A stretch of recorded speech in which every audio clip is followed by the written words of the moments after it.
দেখতে দেখতে যাওয়ার সময় চলে এলো। মিস করবো তোমাকে। মিস করার আগে আমার জন্য আগে প্রে কর।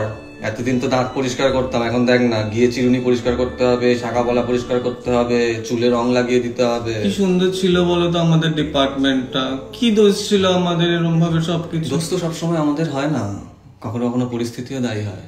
সে কটা দিন তুমি ছিলে পাশে, কেটেছিল নৌকার পালে চোখ রেখে। আমি অত শত বুঝি না বাবা, আমি তো বুঝতে পারছি আমরা এর প্রতিবাদ কেন করছি না। ওই তো তোমাকে দিয়ে ব্রাশ কম করা, তো তোমার মাথাটা চেপাতে বেশি, মাথাটা ছেদরে গেছে দেখো না। সেও যাই করুক, এটা তো সত্যি রে বাবা যে আমি এখন আর দাঁত পরিষ্কার করতে পারছি না ঠিক করে। আবার কবে দেখা হবে আমাদের? হয়তো আর কোনোদিনই দেখা হবে না, কিন্তু চিন্তা করিস না রে, শুধু ডিপার্টমেন্ট চেঞ্জ হচ্ছে। মধ্যবিত্ত ফ্যামিলি তো এত সহজে আমাকে ফেলবে না, অন্য ডিপার্টমেন্ট অনেক আছে কাজ করার জন্য।